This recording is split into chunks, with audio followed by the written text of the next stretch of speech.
Kenapa dua kampung ini yang dijadikan Ya lokasi? itu tadi wilayah perbatasan. Wilayah perbatasan ya. Dan padat penduduk.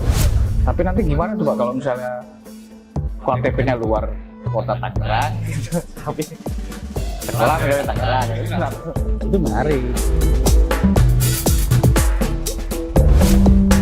Sebenarnya kan potensi indeks kerawanan pemilu itu ada. Itu biasanya yang buat Bawaslu dan Polres. Itu biasanya kita di-share oleh mereka itu 30 hari menjelang hari pemungutan suara. Sarana transportasi udara di Suta itu tahu lah. Awal. Tapi memang menjadi concern kita. Februari tahun 2024 dicoblos apa aja? ya satu Presiden, dia DPR RI, DPD RI, DPD provinsi, dan DPRD kabupaten kota.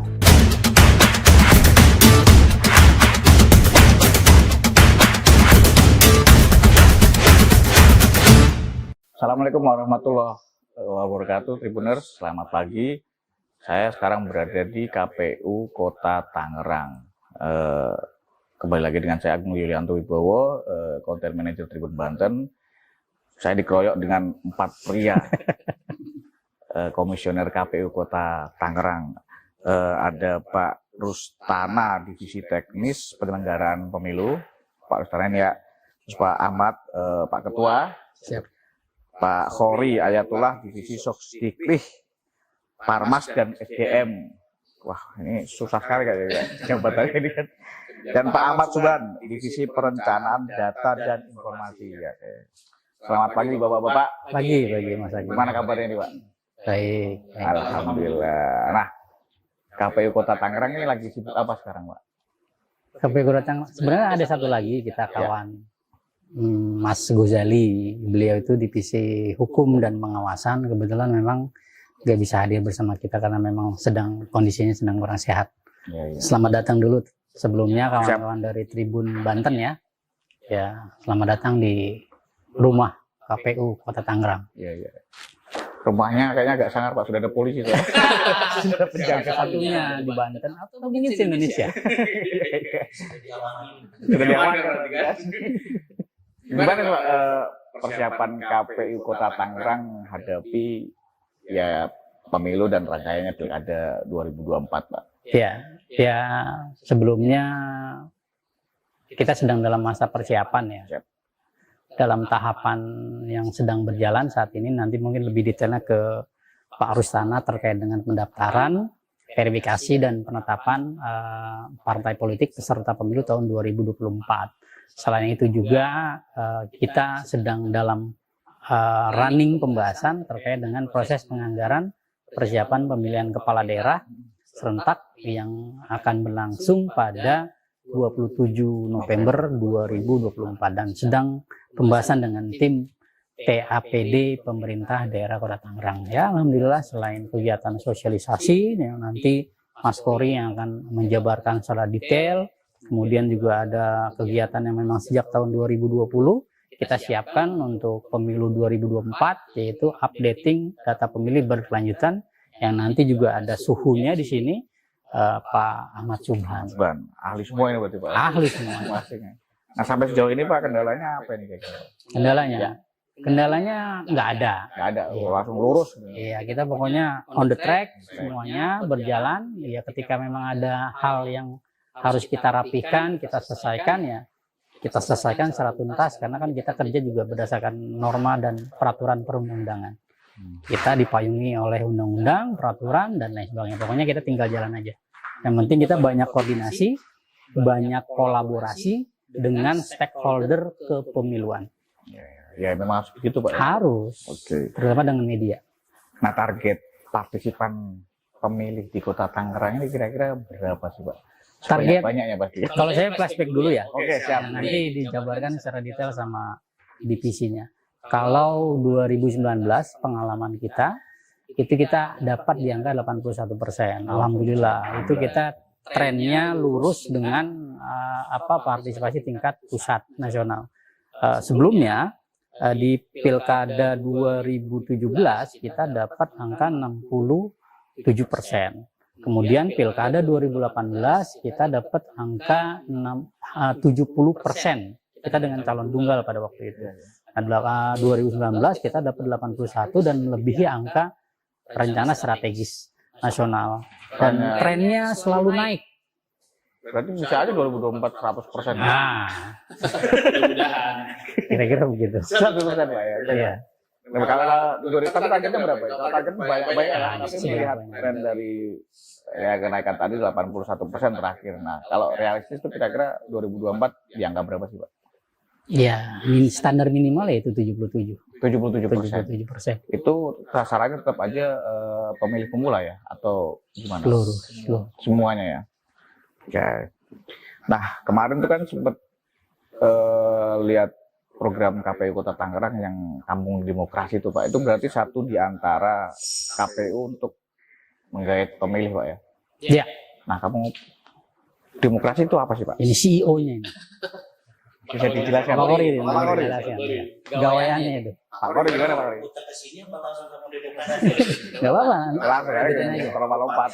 Kalau bicara target kita, pendidikan pemilih dan partisipasi masyarakat, salah satu poinnya itu kemarin kita buat percontohan yang ada di Kota Tangerang. Berdasarkan anggaran kita baru mampu di 2 titik. Nah, kebetulan titik kita kemarin Kampung Demokrasi itu di wilayah perbatasan. Yang pertama di Jatiuwung dan yang kedua di Kecamatan Larangan. Ini kan 2 kecamatan yang ada di 13 kecamatan di Kota Tangerang, wilayah perbatasan. Salah satu target demokrasi, Kampung Demokrasi adalah bagaimana masyarakat ini cerdas dalam memilih. Itu yang pertama. Yang kedua, menjauhkan money politik uang. Yang ketiga, berita hoax. Jadi bagaimana nanti pada saat proses pemilu kita nggak mau lagi ada bicara 2019 ini kan pengalaman. Iya. Bagaimana berita-berita hoax yang sampai ke masyarakat. Kita mengajak masyarakat untuk percaya berita-berita itu kepada sumbernya, begitu kira-kira. Jadi kalau sumbernya pemilu ya KPU. Nah, untuk percaya. Yang ketiga, bagaimana masyarakat, target yang terakhir adalah semuanya masuk dalam DPT. Iya. Target di wilayah Kampung Demokrasi. Dalam DPT seperti apa? Kita kadang-kadang dalam proses pemilu ini menemukan orang sudah tinggal lama di wilayah tersebut, tinggal sudah lama punya KTP, tapi pada saat pemilu nggak masuk DPT. Masuk dalam DPT begitu kira-kira. Ya. Nah, ke depan 2 wilayah ini bersih datanya, bersih semuanya bisa terakomodir dalam DPT dan mempunyai hak pilih begitu kira-kira. Oke, kalau misalnya ini kan baru 2 titik, Pak ya. Kira-kira 2024 itu tetap 2 titik itu atau ada penambahan lagi kira-kira, Pak? Kan ini dari 13 kecamatan lah. Artinya ada, kalau dari 2 kan sepertinya kurang mencakup bagian. Nah, misalnya kan dari 13 itu apakah ada target tambahan lagi atau hanya 2 titik itu sampai 2024?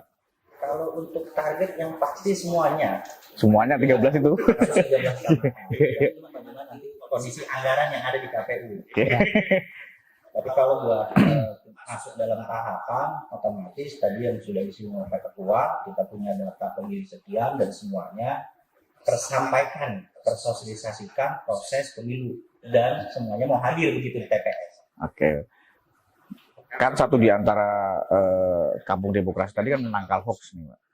Nah, kira-kira KPU sudah mempersiapkan itu dengan matang, Pak. Misalnya kira-kira apa yang dilakukan KPU Kota Tangerang untuk menangkal atau biar orang itu percaya satu sumber misalnya gitu. Nah, ini apa yang disediakan?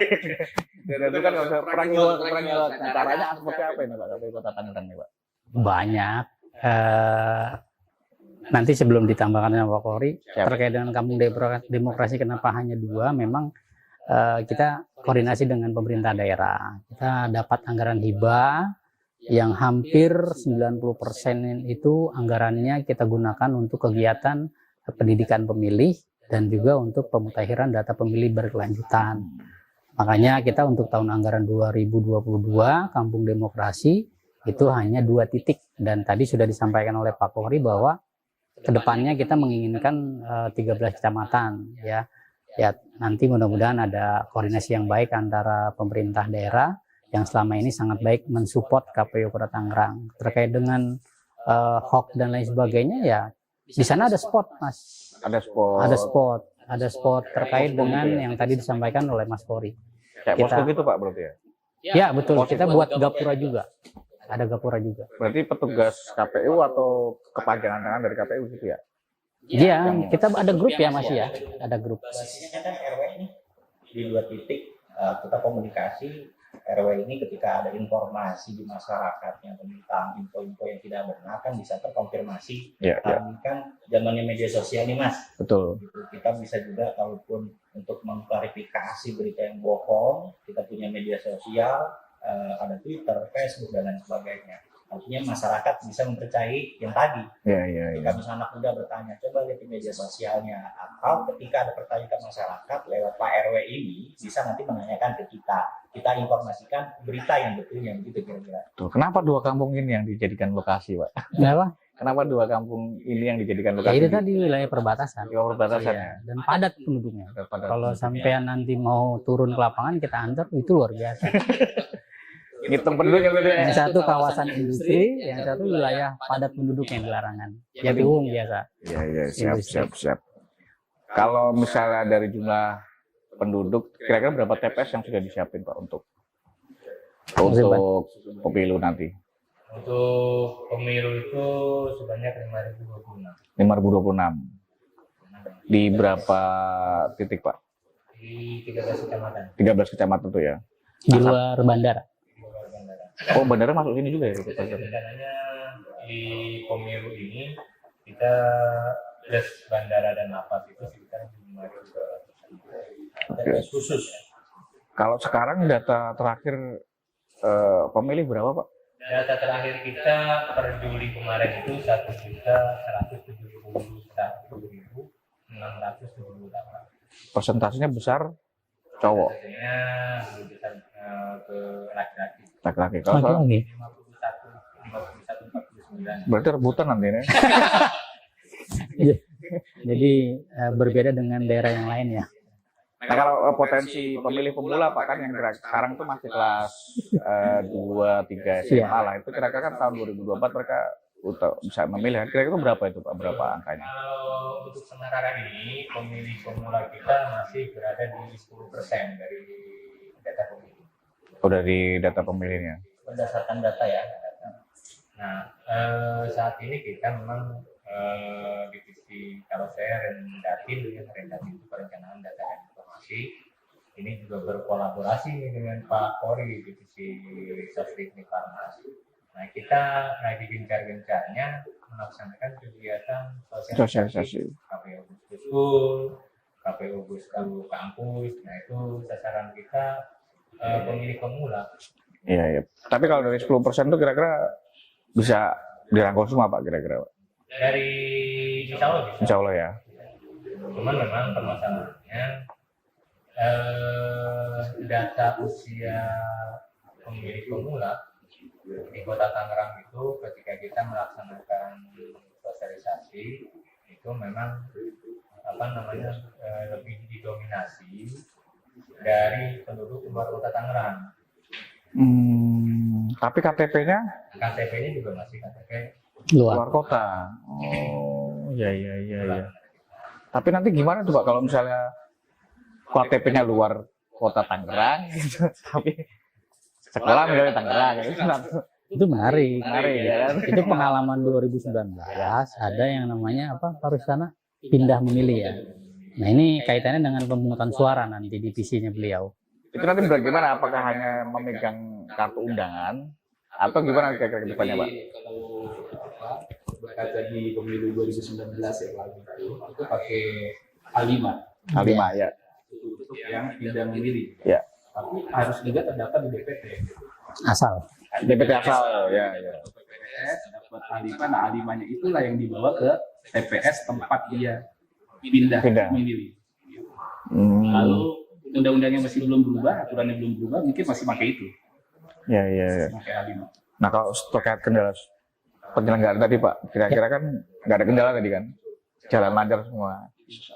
Dari titik 13 kecamatan ini kira-kira yang paling tanda kutip potensi kerawanan yang mana Pak?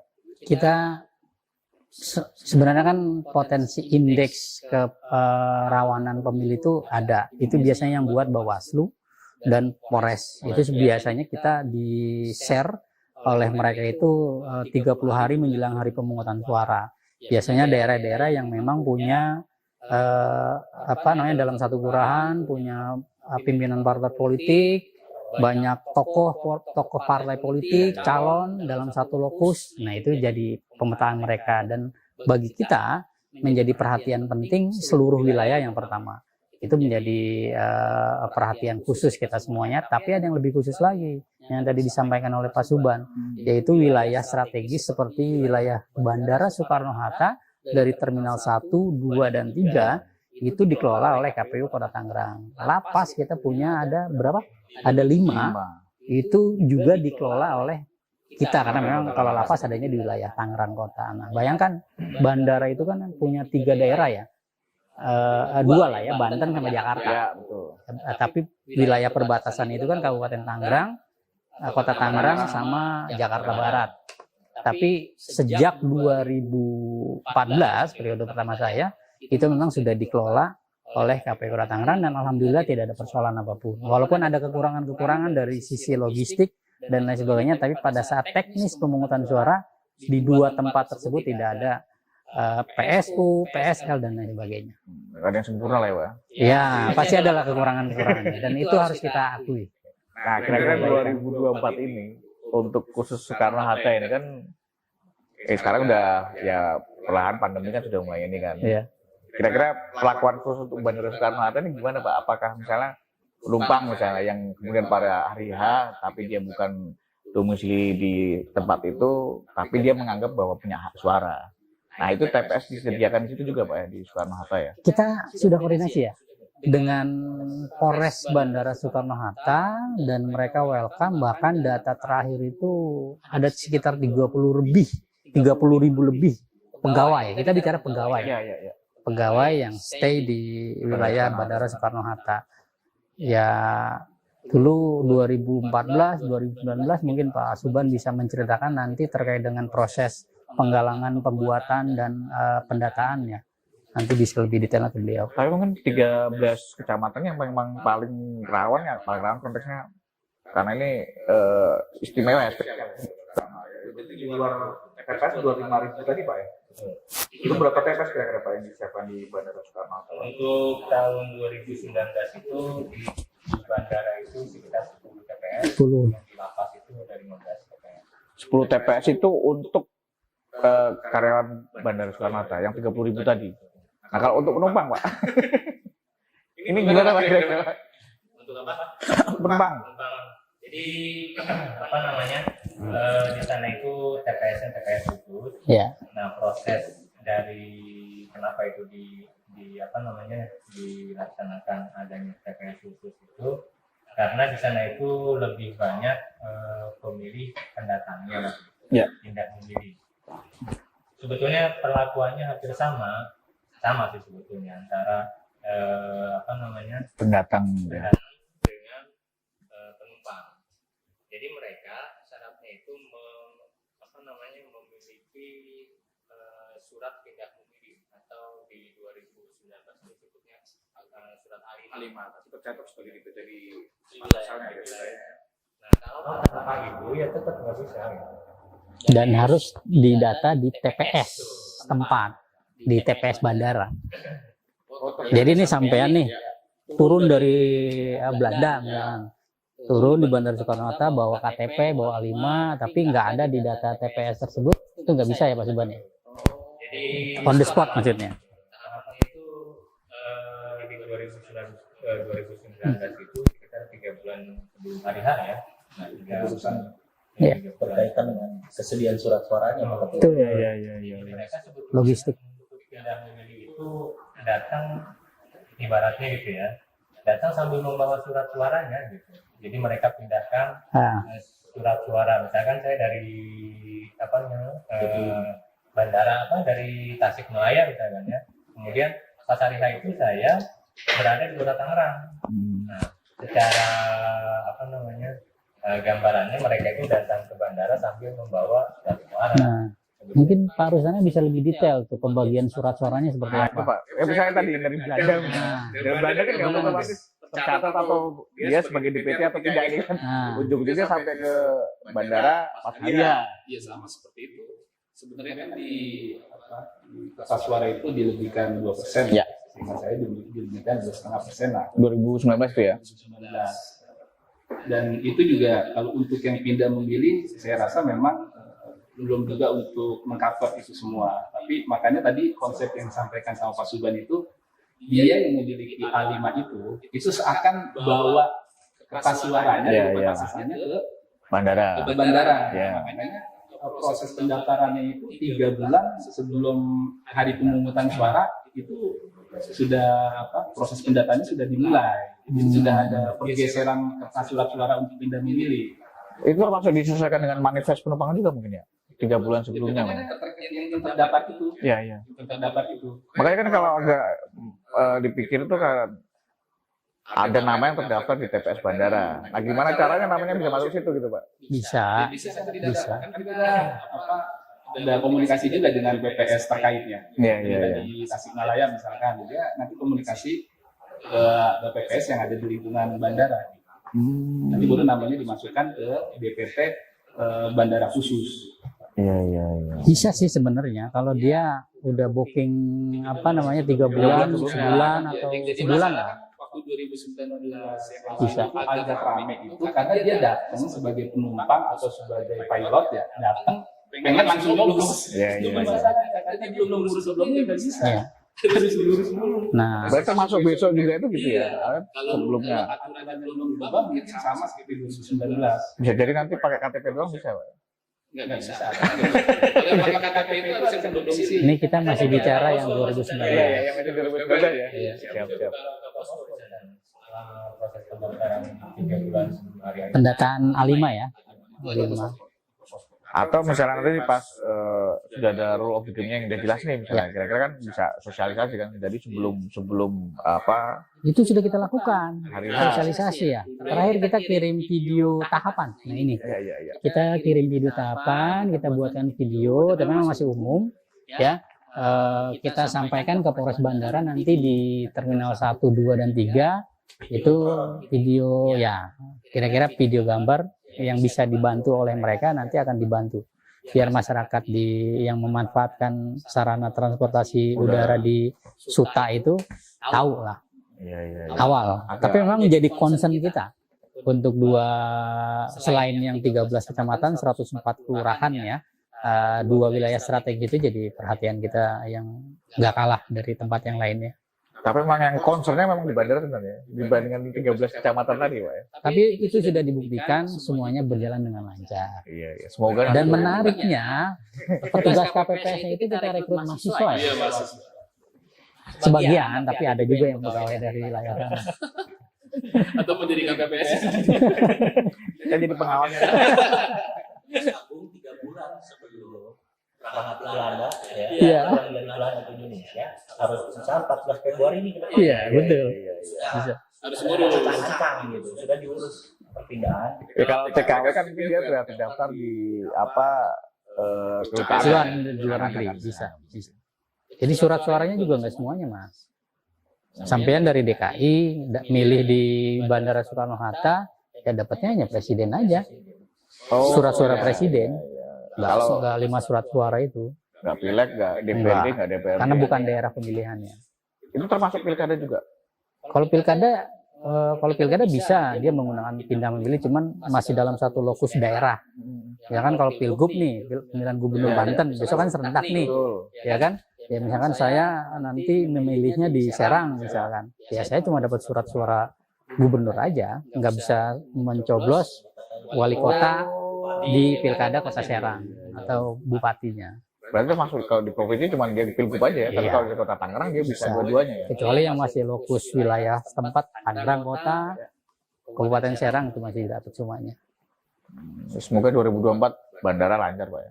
Amin. Dan tribun juga oke semakin.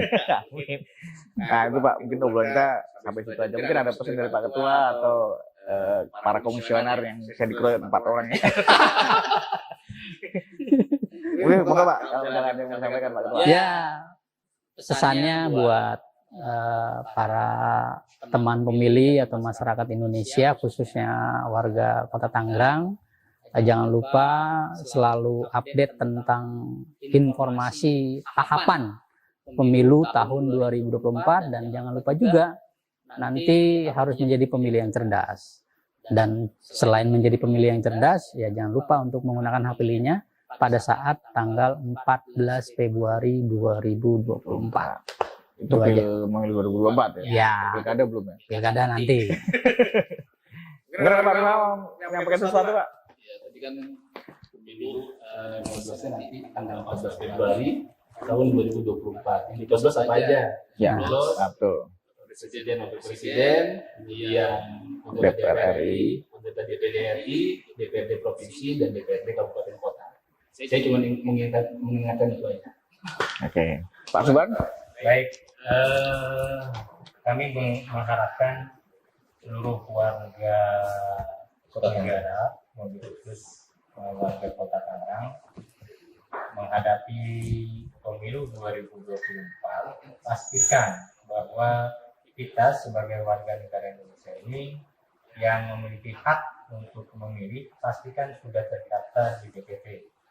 Kalau kita tidak tahu apakah sudah terdaftar atau belum, bisa kita cross check data pemilih kita melalui, untuk wilayah Kota Tangerang, melalui Sitangkot di link sitangkot.kpukotatangerang.id, atau bisa juga melalui aplikasi yang bisa diunduh, ini melalui aplikasi Lindungi Hakmu.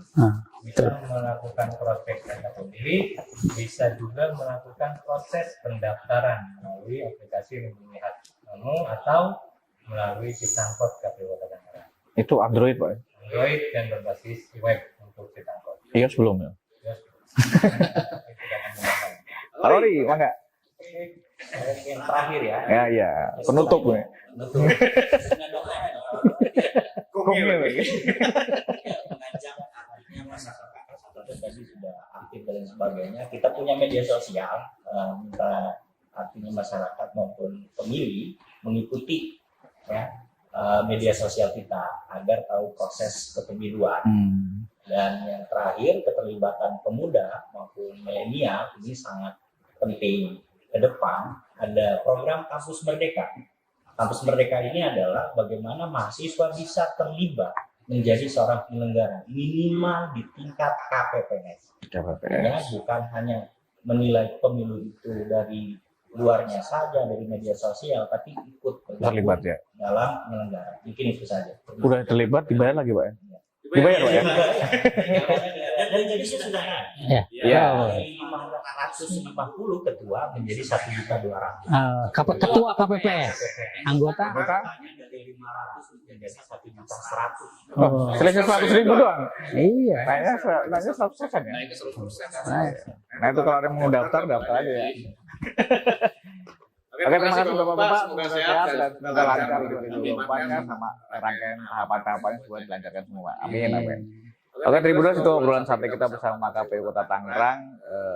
Jangan lupa untuk datang ke TPS, masih 2024, 2 tahun lagi Pak ya. Itu dia Tribuners, terima kasih telah menonton. Wassalamualaikum warahmatullahi wabarakatuh.